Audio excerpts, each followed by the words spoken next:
18 साल की राजनीति का स्थिरता के बाद बांग्लादेश में आज उम्मीदों के नए सूरज का आगाज हुआ है। नमस्कार, आप देख रहे हैं आज तक, आपके साथ मैं हूं आशुतोष मिश्रा। नमस्कार, मैं हूं आपके साथ पूजा। बात बांग्लादेश की ही करेंगे क्योंकि बांग्लादेश में बीएनपी ने धमाकेदार वापसी की है। खालिदा जिया के बेटे तारिक रहमान के नेतृत्व वाली पार्टी ने बहुमत का आंकड़ा पार कर लिया है।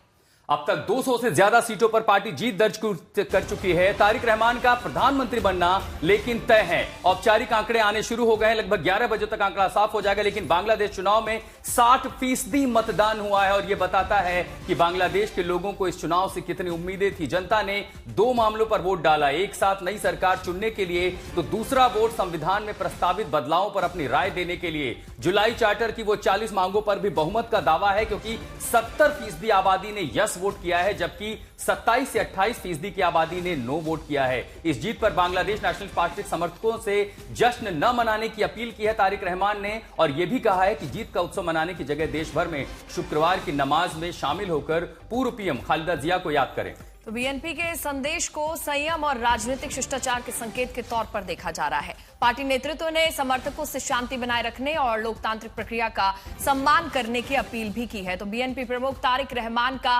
पीएम बनना अब तय माना जा रहा है। बड़ी खबर आप तक पहुंचा रहे हैं। अब समर्थकों से जश्न की जगह नमाज पढ़ने की अपील बीएनपी द्वारा की गई है।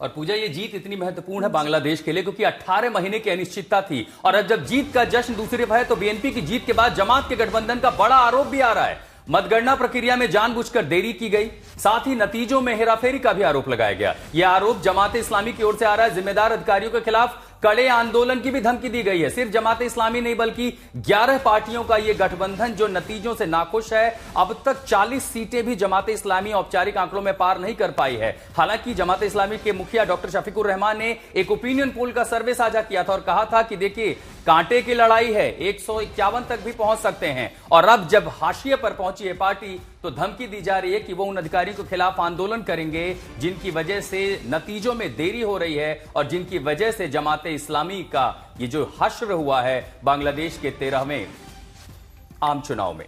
देखिए, बीएनपी की जीत के बाद जमात के गठबंधन का यह बड़ा आरोप लगाया गया है। दरअसल मतगणना प्रक्रिया में जानबूझकर देरी का आरोप लगाया गया है। साथ ही नतीजों में हेराफेरी का भी आरोप लगाया है। जिम्मेदार अधिकारियों के खिलाफ बड़े आंदोलन की धमकी भी दी गई है।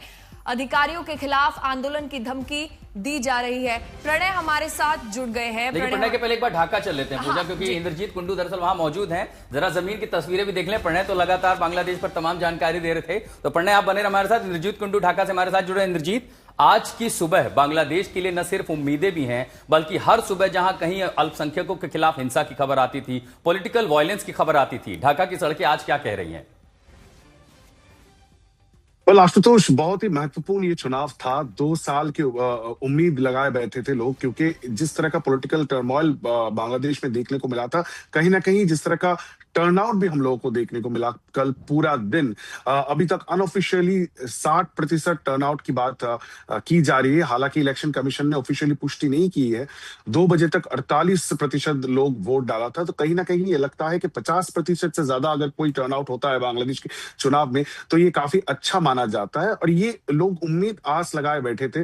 पिछले 2 सालों में जिस तरह की वायलेंस देखने को मिला था, जो रेवोल्यूशन हुआ, स्टूडेंट लेड मूवमेंट था, उसमें बहुत लोग मारे गए, तो कहीं ना कहीं लोग चाह रहे थे कि एक डेमोक्रेटिक प्रोसेस के जरिए एक नई सरकार बने, एक मेन स्ट्रीम पॉलिटिकल पार्टी वो सरकार बनाए और एक स्टेबिलिटी लाए, पॉलिटिकल हो या इकोनॉमिक, और उसके साथ साथ जो overall law and order situation है उसमें भी एक स्टेबिलिटी की मांग लोग कर रहे थे। यही कारण है कि इतने बड़े तादाद में लोग बाहर आए कल पूरे ढाका या बांग्लादेश में हमको ये देखने को मिला है। और अब जब बीएनपी को 2/3 मेजोरिटी मिलता हुआ दिख रहा है, कहीं ना कहीं लोगों की ये उम्मीदें हैं कि एक स्टेबिलिटी अगले 5 साल तक उनको देखने को मिलेगा। और उसके साथ साथ जो रेफरेंडम भी हुआ है उसमें भी बड़ी तादाद में लोग हाँ वोट दिए हैं, यस वोट दिया है। ये बहुत महत्वपूर्ण होगा क्योंकि बांग्लादेश का कॉन्स्टिट्यूशन बदलने की बात हो रही है और जुलाई चार्टर को इस रेफरेंडम में लोगों ने चुना है, तो किस तरह से वो कॉन्स्टिट्यूशन में बदल लाया जाता है, ये भी एक बहुत महत्वपूर्ण चीज जो एनालिस्ट है वो मानते हैं। तो कहीं ना कहीं आपने जमात का जिक्र किया। जमात जो बैंड था इतने सालों से, जब अवामी लीग की सरकार थी तो जमात के ऊपर पाबंदी लगाई गई थी, वो वापस मेन स्ट्रीम पॉलिटिक्स में आ गई है। हालांकि वो सरकार बनाने में नाकामयाब रही है। अभी 35 के आसपास उनके आंकड़े हैं, सीट 50 भी शायद वो क्रॉस ना कर पाए। लेकिन जो आरोप और प्रत्यारोप है, बीएनपी की ओर से भी कहा गया था, जमात के खिलाफ कुछ आरोप लगाए गए थे। जमात अब कह रहे हैं कि बहुत सारी जगह में हेरफेर हुई है। हालांकि ओवरऑल अगर आप देखें तो ये जो चुनाव था ये महत्वपूर्ण था, और in a sense free and fair election लेकिन ज्यादातर लोग उसके जमात मान और रहे सिटीजन हैं। पार्टी के खराब प्रदर्शन की मुख्य वजह क्या समझी जा रही है?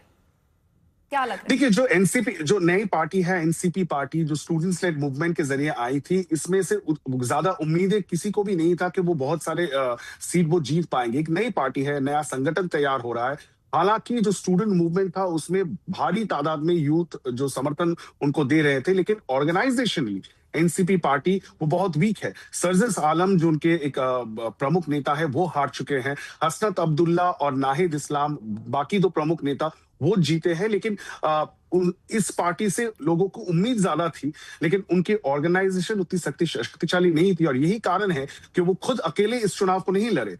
वो जमात के साथ टाई अप में, कोalition में ये चुनाव लड़े, क्योंकि जमात को भी मालूम था कि उनके पास 8 से 10% की वोट बैंक ऑलरेडी है। इससे ज्यादा उनको कभी बांग्लादेश के चुनाव में इससे ज्यादा वोट नहीं मिला था, तो वो अकेले नहीं कर सकते थे। यही कारण है बहुत सारे छोटे दलों को एक साथ लेके कोalition बनाया गया था।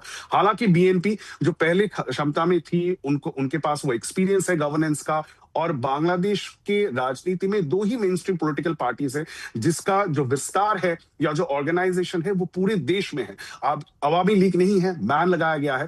इसके वैक्यूम में सबसे बड़ी पार्टी के हिसाब से बीएनपी को लोग मानते हैं, और वही प्रतिफलन कहीं ना कहीं इस चुनाव के रिजल्ट में भी